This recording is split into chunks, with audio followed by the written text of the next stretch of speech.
Voilà, je crois que l'enregistrement est passé, donc je rattrape un peu le coup, ayant oublié d'enregistrer au moment du culte. Donc nous allons regarder ensemble la question de la fuite, savoir si c'est de l'obéissance ou de la désobéissance. Donc je reprends cette prédication et je la présente. Donc la question qu'on peut se poser, c'est est-ce que la personne qui s'enfuit est forcément lâche? Et est-ce que la personne qui affronte le danger a toujours raison? Est-ce que d'obéir aux ordres de confinement au Covid-19 est un manque de confiance en Dieu ou au contraire la manifestation d'une foi juste en Dieu? Alors beaucoup de gens, croyons ou non, c'est un problème universel, hein, considèrent que seule la confrontation est juste et que la fuite est forcément mauvaise. Ça peut être au nom de la foi, hein, chez certains, mais ça peut être au nom du courage ou la revendication de je ne sais quel libre arbitre. Pour ce genre de personnes, la fuite est considérée comme étant un péché, une lâcheté, une faiblesse. Et pour ces gens-là, ou dans ces profils qui sont très carrés sur le sujet, la fuite, c'est le premier pas vers, par exemple, des formes d'addiction, addiction à l'alcool, à des produits, puisqu'on fuit dans ces produits, fuite dans une surconsommation télévisée, Internet, tout ce qu'on veut, une surconsommation de travail, on fuit dans le travail. Eh bien, c'est vrai qu'il y a des images comme ça que l'on a, et puis que ça pourrait même, la fuite pourrait être une forme de compromission morale, puisque c'est une lâcheté que de fuir devant le danger. Mais si on approfondit la question au regard de la révélation biblique, on voit qu'elle est beaucoup plus complexe qu'il n'y paraît. Il faut être nuancé, il faut être intelligent, il faut être sage. Et nous allons voir que la véritable foi n'est pas une foi schématique, mais une foi qui sait discerner quand il faut fuir et quand il faut résister. Mais voilà. Donc, ce que je nous invite de faire, c'est de sortir de nos réflexes conditionnés et d'aller de l'avant en écoutant les Écritures et en nous laissant inspirer. Donc, fuir, c'est parfois une obéissance, parfois une désobéissance. Et il y a quand même beaucoup de textes où obéissance, fuite ou pas, ça dépend de la situation. Décidément, ce que je parle mal là. Mais c'est vrai, quand on pense aussi aux gens qui sont contre la fuite, il y a des aspects de lâcheté qui peuvent exister dans une fuite. Mais là, on va voir. Et on va voir des exemples bibliques très connus. Dans l'Ancien Testament déjà, et là on parle de la fuite face au danger, on va parler de deux volets, face à un danger physique, etc. Et puis une fuite plutôt de l'ordre moral, spirituel, face à la tentation, face à ce qui pourrait nous entraîner dans un mauvais comportement. Alors on a l'histoire de Lot qui fuit Sodome et il le fait sur ordre de Dieu. Des anges viennent le visiter et dire voilà, la ville va être détruite et il faut que tu partes. Et voilà ce que dit le texte de la Genèse. Comme il tardait, il avait de la peine à fuir, les hommes le saisirent par la main et lui, sa femme et ses deux filles, car le Seigneur voulait l'épargner. Ils l'emmenèrent, le laissèrent hors de la ville et après les avoir fait sortir, l'un d'eux dit sauve-toi pour ta vie. Ordre divin véhiculé par les anges, de s'en aller. On connaît aussi l'histoire de Jacob qui a magouillé, on est d'accord, pour voler la bénédiction normalement réservée à son frère. Et il fuit. Et malgré tout, Dieu est avec lui. Et il dort à Bethel et il fait un songe où Dieu lui parle. Et voilà ce que dit le Seigneur à Jacob en fuite devant son frère. Voici, je suis avec toi, je te garderai partout où tu iras, et je te ramènerai dans ce pays, car je ne t'abandonnerai pas, que je n'ai exécuté ce que je te dis. Donc il y a un aval divin, au-delà de tous les aspects douteux hein, de ce que Jacob a fait, ou de la manière par laquelle il a atteint ses objectifs. Dieu vient bénir Jacob dans sa fuite. Ne le blâme pas du tout de s'enfuir. On connaît aussi l'histoire de David qui doit fuir pour sa vie, loin de Saül, ce roi tourmenté que David essayait de calmer en jouant de la musique. Voilà ce que dit le texte dans le livre de Samuel, en Samuel 19. David jouait et Saül voulut le frapper avec sa lance contre la paroi. Mais David se détourna de lui, et Saül frappa de sa lance la paroi. David prit la fuite et s'échappa pendant la nuit. En plus, il le fait en douce. C'est pas glorieux, mais dans toute l'histoire de David, on sait que David se révèle être l'homme selon le cœur de Dieu. Pour en arriver au Nouveau Testament, eh bien, on peut déjà prendre l'exemple de Jésus lui-même.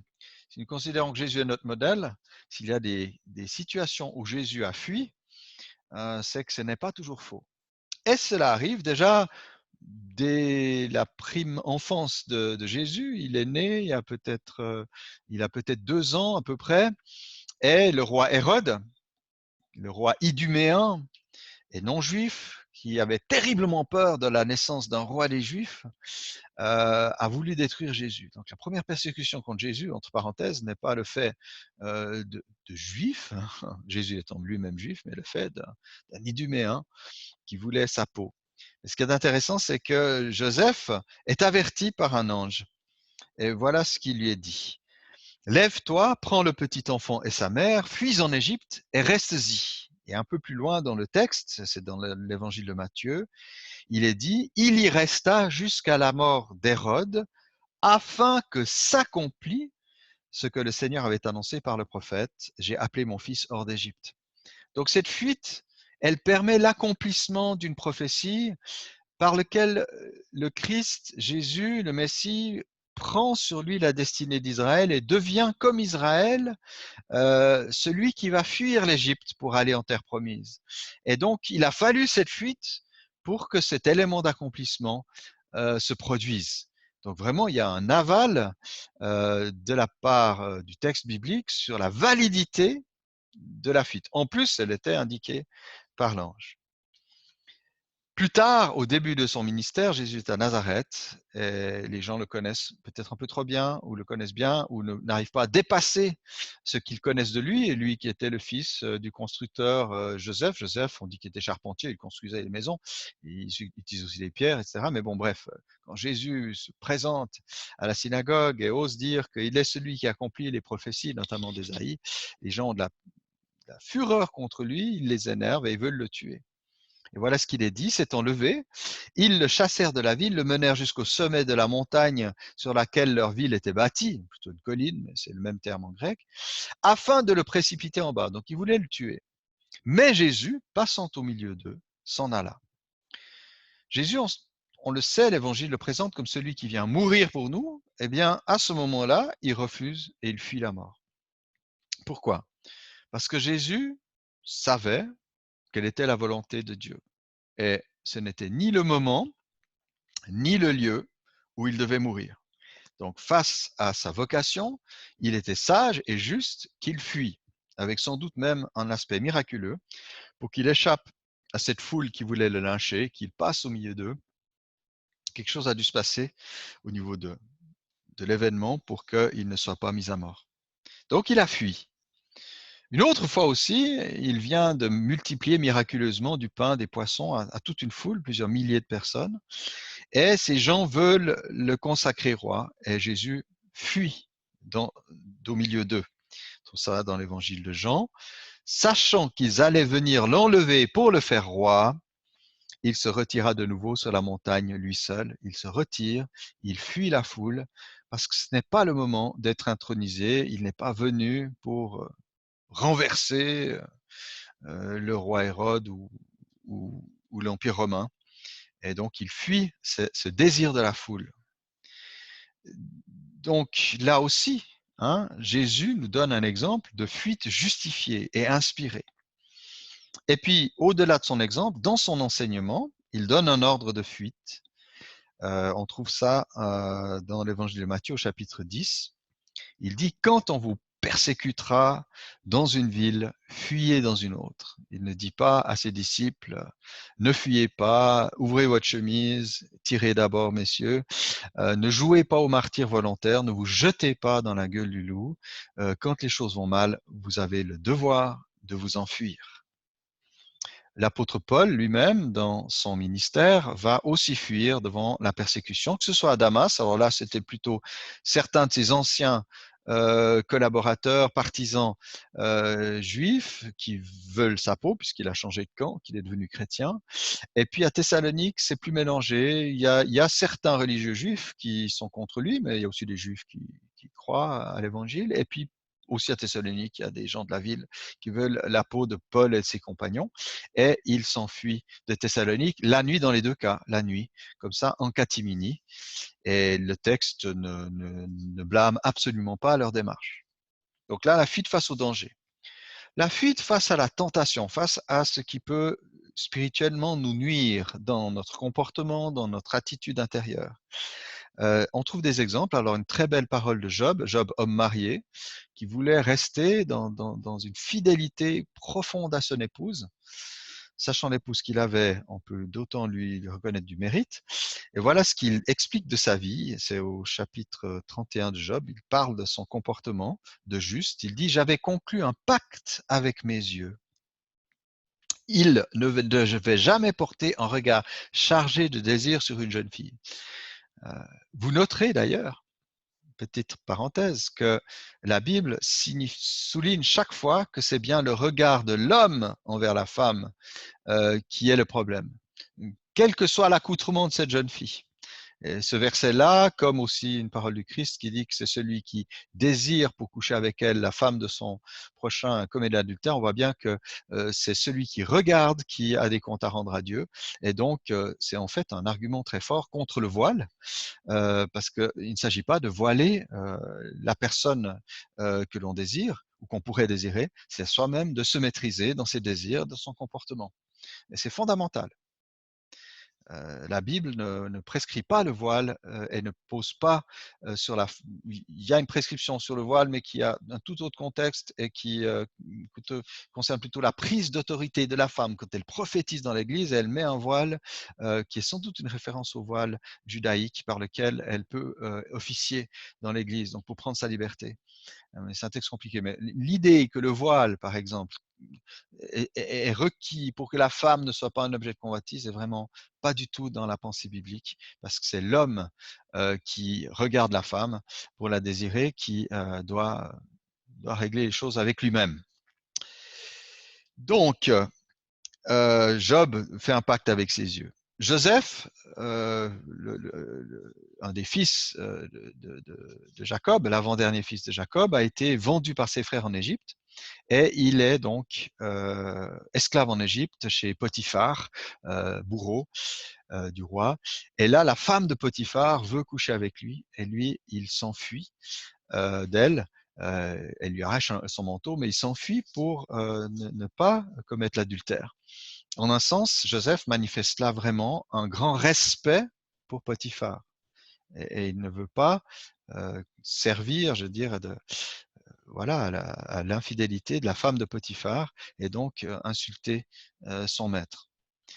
Paul, quand il écrit aux Corinthiens, on trouve ça tous les deux passages dans la première lettre aux Corinthiens, 1 Corinthiens 6, 1 Corinthiens 10, il dit « Fuyez l'immoralité sexuelle » et puis un peu plus loin « Fuyez l'idolâtrie ». On voit que face à certains dangers pour l'esprit, danger pour le comportement, c'est pas l'affrontement, on n'est pas plus fort que sa libido, désolé. Et donc face à ce mauvais côté vers lequel certains désirs peuvent nous porter, la fuite est la solution. L'Apocalypse aussi évoque la grande Babylone, c'est un peu ce système monde, toute cette partie, tous ces aspects d'un système oppressant, un système qui veut étouffer et faire du mal aux croyants, puis aussi qui se développe sur une base essentiellement économique et de puissance, etc. Il est dit, et c'est une réminiscence du prophète Ésaïe, hein, l'Apocalypse ne cite jamais directement les textes, mais à comment dire, des réminiscences, des allusions très très évidentes. Et l'Apocalypse dit « Sortez du milieu d'elle, mon peuple, afin que vous ne participiez pas à ses péchés et que vous n'ayez pas part à ses fléaux. » Évitez ce qui va frapper la grande Babylone à la fin des temps. Donc, vous voyez que la fuite est juste, que ce soit face à un danger ou face à un péril spirituel, face à la tentation. Mais il y a aussi des cas, il faut être équilibré, justement, tout ne se règle pas en un coup de cuir à peau. La fuite est aussi, peut aussi être une désobéissance. Et là, c'est la foi en Dieu qui a inspiré certains croyants, d'ailleurs on va voir avec le Christ lui-même, qui ont fui dans d'autres circonstances à faire face à la mort. David, pour prendre David, lui, il a fui Saül, mais quand il s'est agi de Goliath, ce Philistin qui mettait au défi Israël, devant qui tous les Israélites étaient terrorisés, c'était aussi une coutume à l'époque de faire se battre des champions pour décider du sort de la guerre, ce qu'on trouvera aussi au Moyen Âge, mais c'était courant du temps des Grecs hein, aussi. Eh bien David, lui, il a du courage. Pourtant, il est petit, pourtant l'armure de Saül est trop grande pour lui, mais il y va avec sa fronde. Hein. Et là où le Philistin pensait faire un mano à mano avec sa lance et son épée, eh bien David lui a planté un caillou entre les deux yeux. Et voilà ce qu'il dit. Moi, je marche contre toi au nom du Seigneur des armées, du Dieu de l'armée d'Israël que tu as insulté. Donc il y avait une cause, ce type insultait Dieu, insultait le peuple de Dieu, et donc il va le défendre. Et il le fait. Jésus à Gethsemane, à la veille de sa crucifixion, juste avant d'être arrêté par une bande d'hommes armés, un combat intérieur, c'est pas simple. Il sait ce qu'il attend, il sait qu'il va souffrir, et il écoute une partie de son être qui aimerait échapper, mais finalement, sa volonté humaine se soumet à la volonté de Dieu et il dit cette parole qui appartient à la prière qu'il nous a enseignée, que ta volonté soit faite. Il ne fuit pas la crucifixion, il va vers le martyr. Et donc, il sera saisi, il sera accusé, passera au tribunal par certaines autorités juives hostiles, mais aussi les Romains vont le crucifier. Là, de nouveau, il faut débunker l'idée que Jésus a été mis à mort par les Juifs. C'est pas du tout ça. Il y a un système politico-religieux. Il y avait des Juifs, des non-Juifs qui se sont opposés à lui. Il y a aussi des Juifs et des non-Juifs qui étaient de son côté. Et il faut bien le souligner. Pierre aussi, apôtre du Christ, lui avait juré qu'il ne le trahirait pas, mais au moment où il était un peu coincé, à la veille de la crucifixion, il a renié par 3 fois le Christ. Et là, sa fuite était fautive. Paul a été accusé de sédition, de nouveau par certains adversaires, amené et emprisonné à Césarée maritime au bord de la Méditerranée. Et là, à un moment, pendant les 2 ans où il était là, il a réclamé de comparaître devant l'empereur à Rome. Et on voit plus loin dans l'histoire que s'il n'avait pas fait ça, eh bien, il aurait pu être libéré. Le gouverneur lui était favorable. Mais Paul savait ce qu'il faisait. Et il a volontairement désiré pouvoir aller à Rome même pour affronter un jugement là-bas.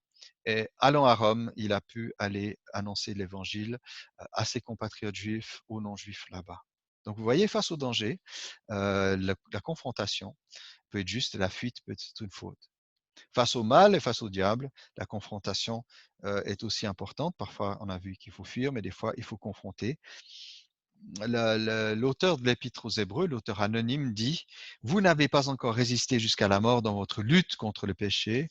Sans doute une allusion au martyr, au fait que, oui, en luttant contre le mal, eh bien, on peut aller jusqu'à la mort. Et bien sûr que les gens à qui il écrit ne sont pas morts. Mais donc, il y a l'idée, oui, ça peut arriver de devoir résister jusqu'à la mort. L'apôtre Jacques, frère de Jésus, et puis Pierre disent chacun de à leur manière la même chose. Résistez au diable, dit Jacques, et il fuira loin de vous. Pierre dit, votre adversaire, le diable, rôde comme un lion rugissant, cherchant qui il dévorera. Résistez-lui avec une foi ferme, sachant que les mêmes souffrances sont imposées à vos frères dans le monde. On voit là donc qu'il faut confronter, il faut résister. Ça montre aussi à quel point l'adversaire n'est qu'un usurpateur, un prétentieux, et que nous avons le droit et le pouvoir de lui résister, pas par un espèce de pouvoir, je dirais comme ça, magique, mais simplement, en Christ, nous avons une autorité, et lui, il n'a pas de droit, et il faut lui dénier ses droits. Et puis, dans la lettre de Paul aux Éphésiens, il est question aussi de combat spirituel. Nous devons combattre les dominations, les autorités, les princes de ce monde. Tout ça, c'est des réalités spirituelles. Paul souligne bien, nous ne combattons pas les personnes. Nous ne luttons pas contre la chair et le sang. Il est interdit de mener une guerre sainte. Il est interdit de se battre physiquement avec des armes humaines contre des gens. Et c'est jamais les gens qui sont nos ennemis. Nous ne devons jamais être contre les gens. Alors, eux peuvent ne pas nous aimer, c'est un autre sujet. Mais notre combat est spirituel au niveau de l'esprit, au niveau de la vérité. Et il dit, voilà, on doit combattre ces puissances, ces esprits méchants dans les lieux célestes. Voilà la confrontation chrétienne. Maintenant, j'en arrive à un texte fondateur, je pense, par rapport aussi à toute cette question du coronavirus. Et ça peut nous éclairer. Il s'agit de la deuxième tentation de Jésus. Jésus, donc, au début de son ministère, a reçu le baptême du prophète Jean le Baptiste. Et après ce baptême, il a été emmené dans le désert, un peu de nouveau en reprenant le même chemin qu'Israël, traversant le Jourdain pour aller dans le désert. C'est certainement une idée de la traversée, de l'abîme, de la mer des Joncs. Pour entrer dans le désert, il est dit que le Saint-Esprit l'a amené là-bas pour être éprouvé, comme Israël a été éprouvé pendant 40 ans et 40 jours, Israël 40 ans, et Jésus pendant 40 jours.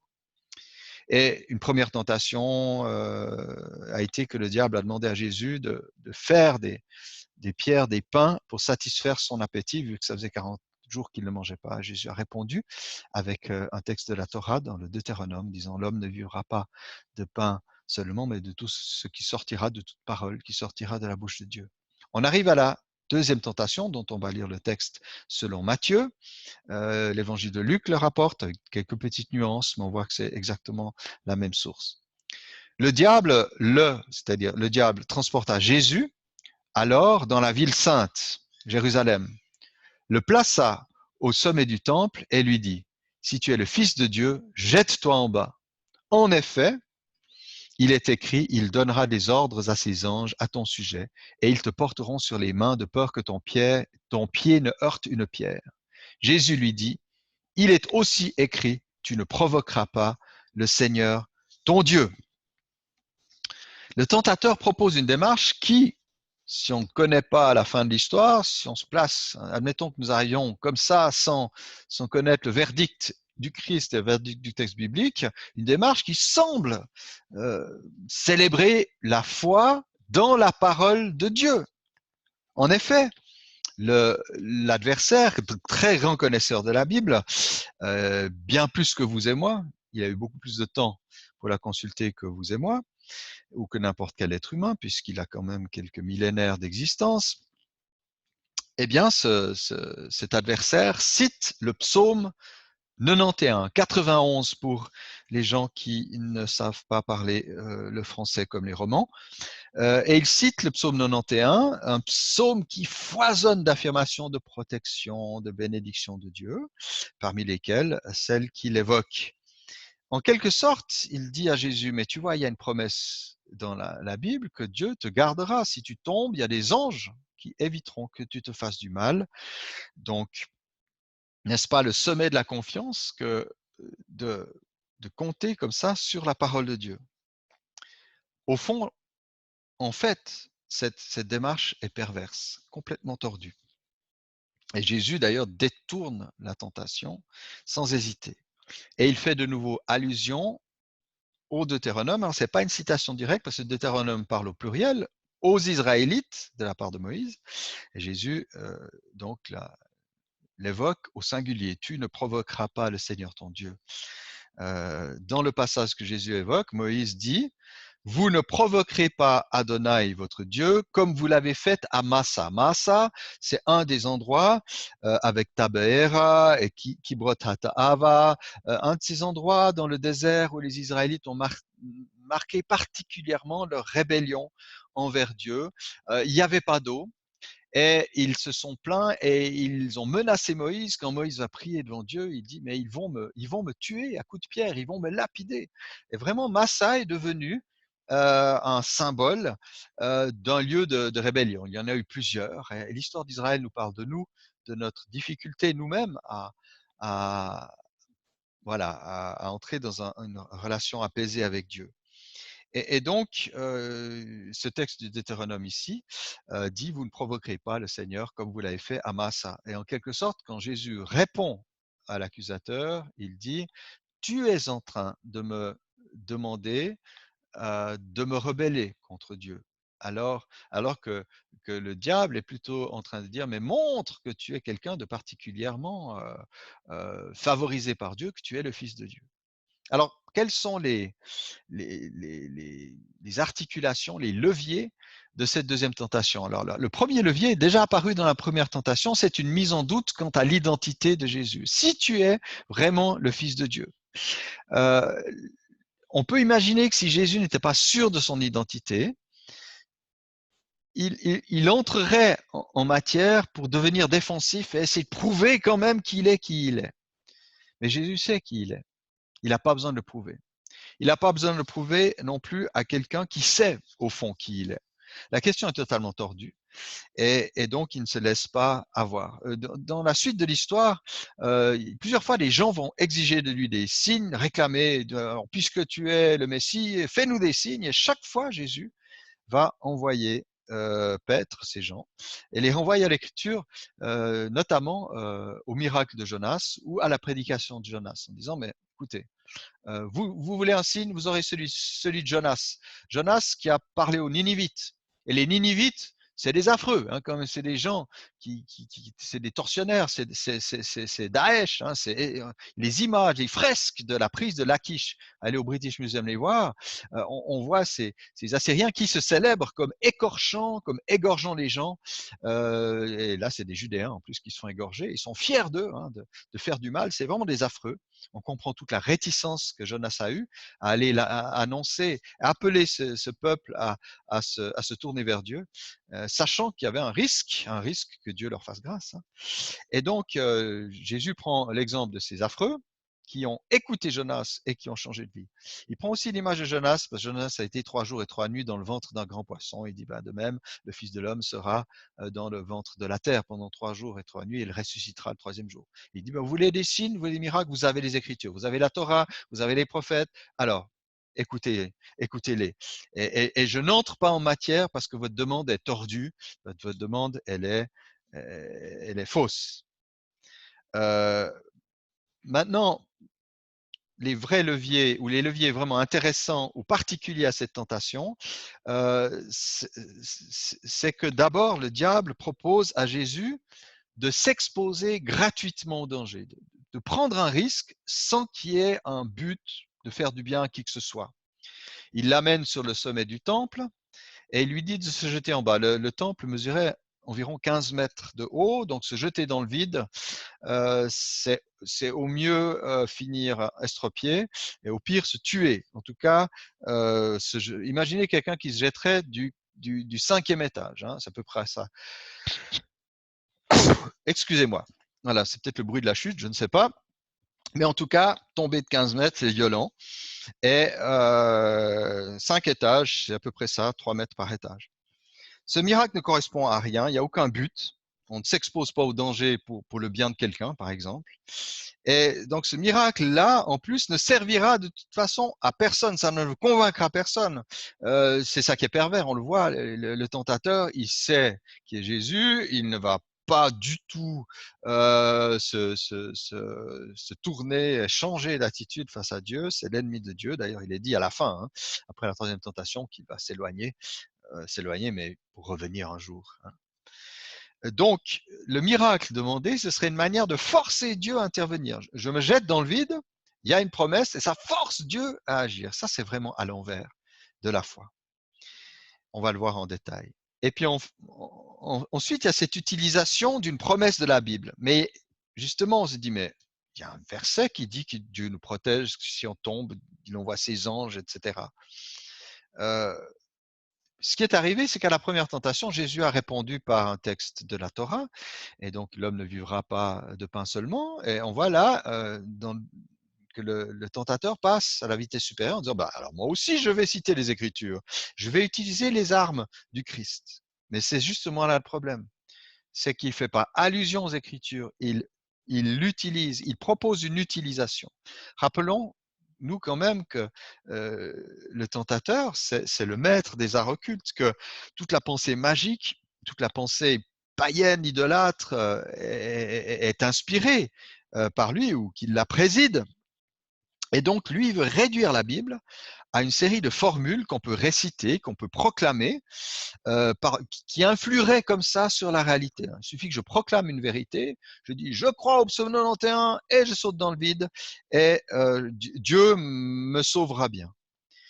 Tout le problème là-dedans, et c'est toute la différence avec la foi biblique, c'est qu'il y a la inversion des rôles. Inversion des rôles. Dieu devient l'esclave. C'est le génie en bouteille d'Aladin. L'histoire du génie en bouteille, ça vient quand même d'un arrière-plan, les mille et une nuits, un arrière-plan de pratiques magiques, hein, même si on peut se douter qu'il n'y a pas beaucoup de génie dans des bouteilles pour de vrai, mais c'est quand même l'idée, ce génie est un esclave, hein, il est enfermé dans sa bouteille, bon, on frotte la bouteille, on le libère, mais quand on le libère, il n'a aucune autorité, et il ne peut faire que ce qu'on lui demande, les 3 vœux, etc., fait un vœu, etc. Et donc, c'est bien l'être humain qui est le commandeur. Le commandant dans l'histoire est le génie qui lui obéit.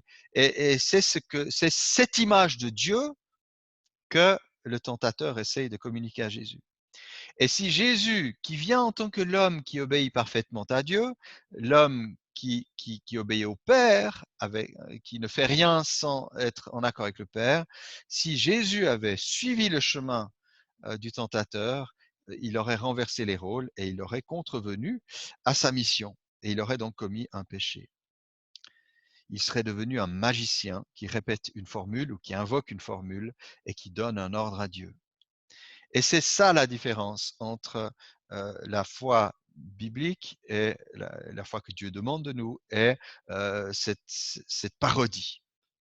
Quand un croyant prie Dieu, quand il l'invoque, quand nous prions Dieu, oui, nous pouvons nous appuyer sur des promesses divines. Nous pouvons nous appuyer sur ce que la Bible nous dit sur le caractère de Dieu. Si je sais que Dieu est bon, qu'il est amour, je peux lui dire, mais écoute, tu es amour. Là, j'ai une situation de détresse, au secours.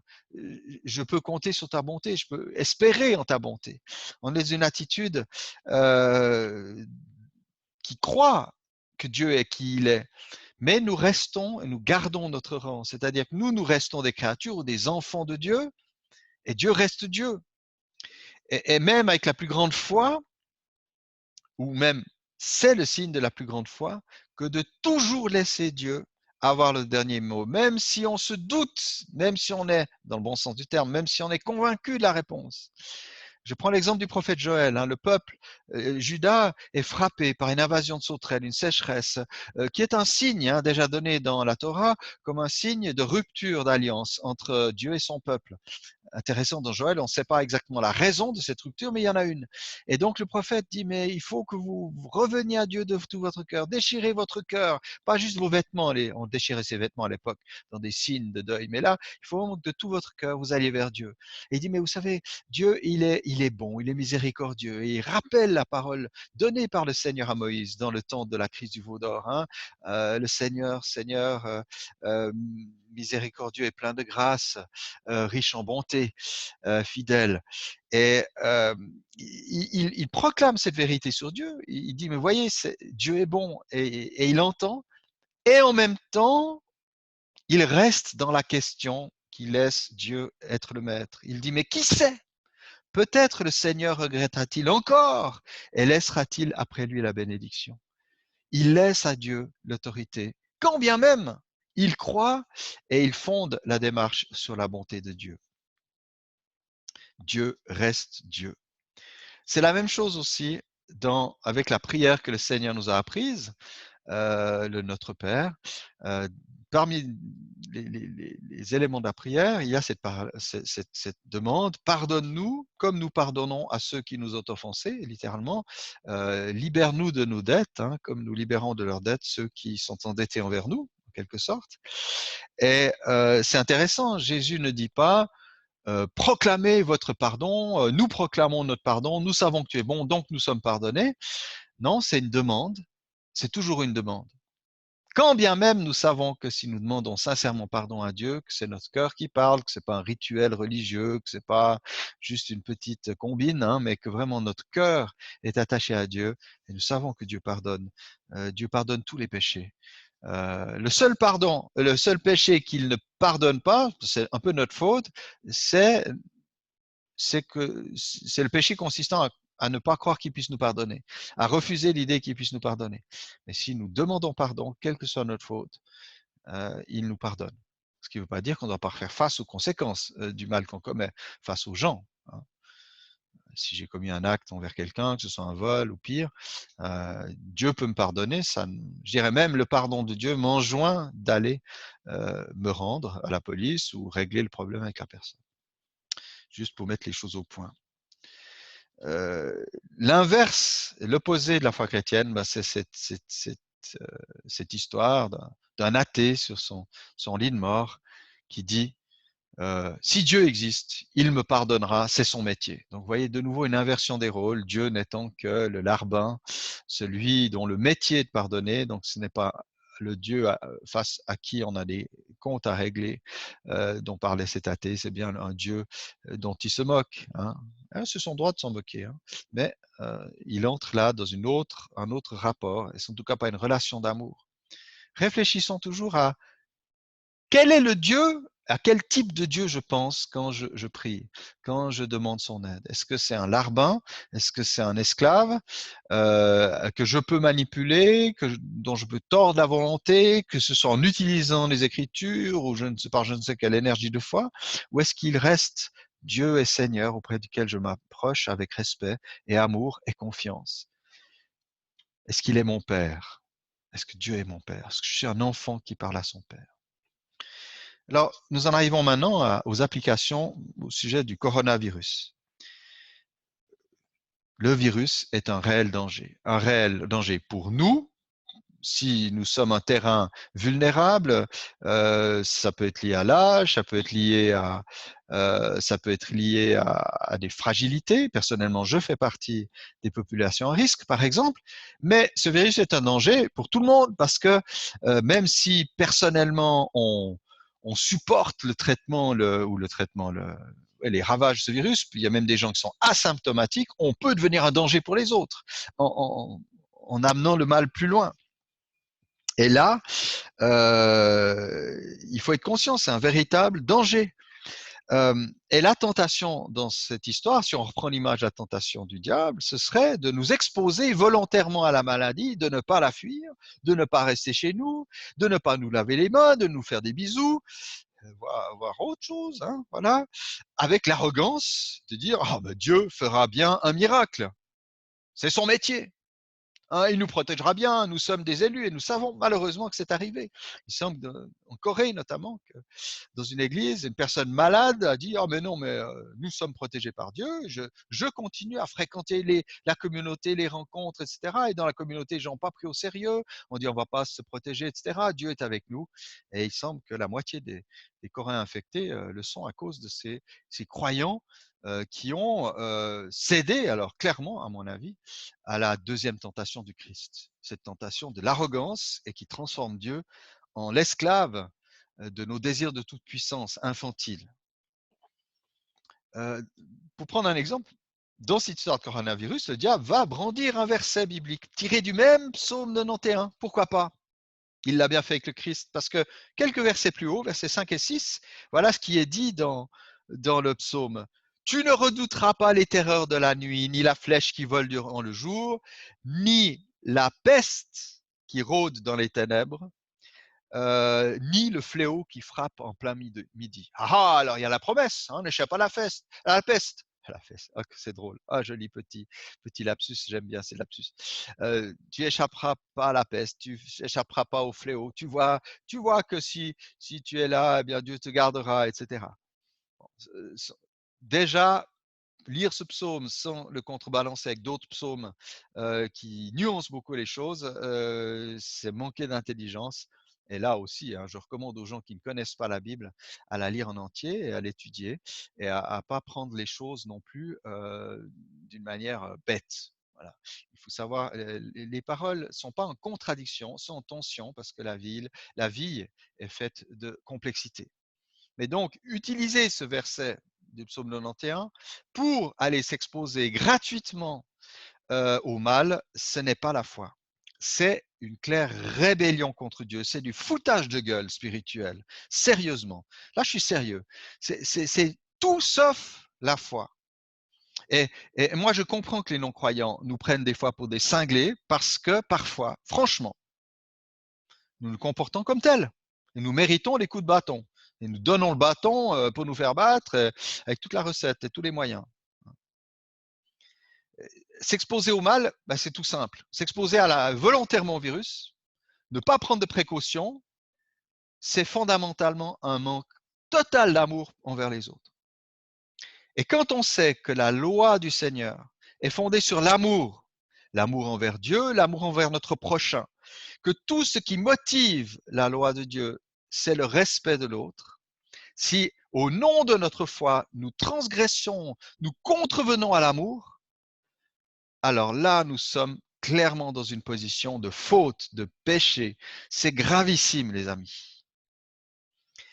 Donc, pour conclure, et j'aurai encore 2 points à souligner pour les personnes qui doivent s'exposer au danger et pour celles qui ont été touchées par le mal, parce qu'il faut bien comprendre mon propos. Mais en conclusion, la vraie foi, la vraie confiance en Dieu, la vraie foi que Dieu veut honorer, c'est la fuite devant le virus. Il n'y a pas photo. C'est se confiner pour endiguer le mal et sa progression. C'est respecter les autorités et leurs consignes.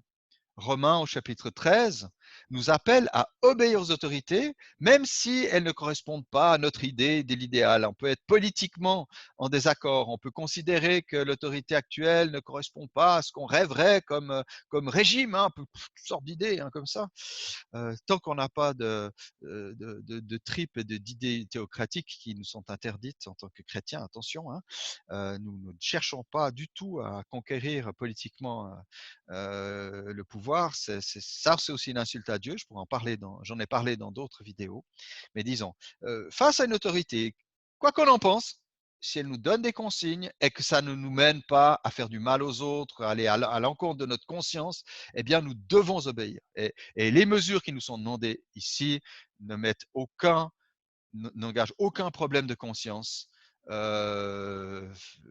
à la foi. Hein. Oui, dans le cas du coronavirus, du Covid-19, la fuite, c'est la juste réponse. Maintenant, il y a 2 catégories, 2 considérations à mener. Et j'en aurai fini. Merci de votre patience. Tout d'abord, il y a le personnel soignant. On peut aussi penser à toutes les forces de l'ordre, à toutes les personnes dont le job est de prendre le risque de se mettre en contact avec des personnes infectées parce qu'il faut aller les sauver, il faut aller les soigner.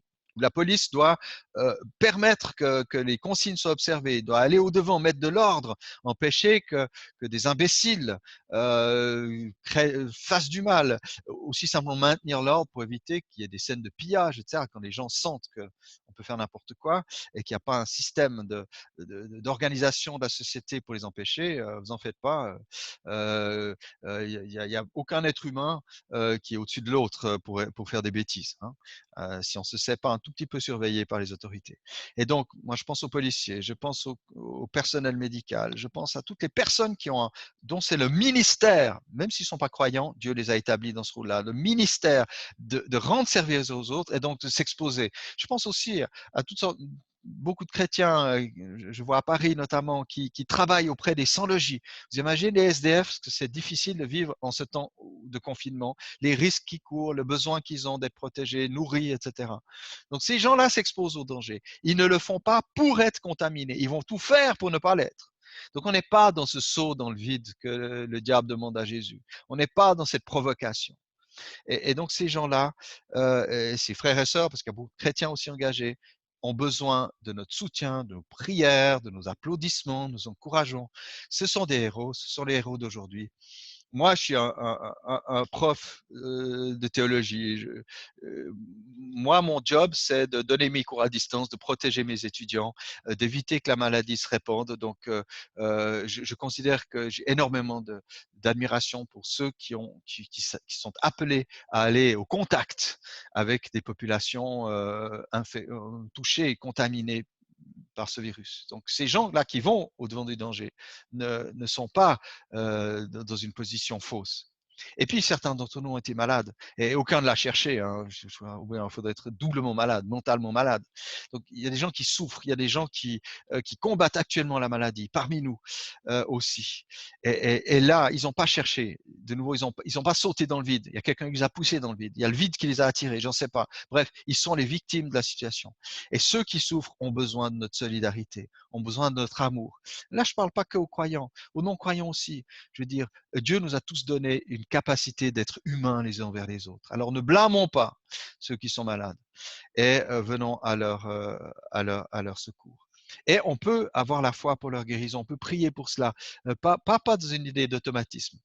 Vous savez, la foi chrétienne, et la foi biblique, parce que là, je pense qu'on peut inclure aussi nos amis juifs sur la question, considère que Dieu organise ce monde et permet, par exemple, les progrès de la médecine, permet qu'émergent dans ce monde pas seulement des choses mauvaises, mais aussi des très bonnes choses. Et Dieu guérit aussi ou soigne par l'entremise des médecins, de tous les moyens qu'il permet de se développer. Alors réjouissons-nous de ces moyens-là, encourageons leur mise en œuvre, soyons aussi disciplinés et plein d'amour pour que vraiment tout cela soit encouragé. Moi, je pense aussi à tous ceux d'entre nous qui sont en immunodéficience, qui luttent avec un cancer, qui ont d'autres, qui font partie des populations à risque. Ils ont besoin de notre prière, de notre soutien, de notre amour.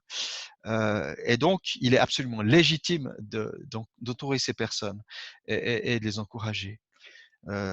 Soyons reconnaissants pour tout cela. Donc, vous voyez la nuance, ceux qui s'exposent au danger parce que c'est leur job, c'est leur devoir, par amour. Ceux qui sont frappés par le mal sans l'avoir cherché, eh bien, ont droit à notre amour. J'oserais même dire ceux qui se sont bêtement exposés, qui sont malades, ont besoin de notre amour parce que je pense qu'ils doivent s'en mordre les doigts. Et, et je crois que de notre part, on ne doit pas être de ceux qui ajoutent encore à leur désarroi notre jugement.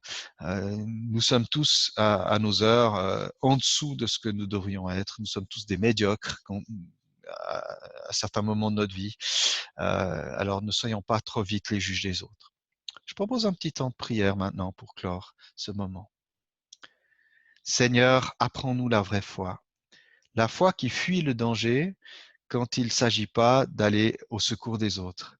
Une foi qui évite d'entrer dans un chemin d'arrogance et de rébellion envers toi.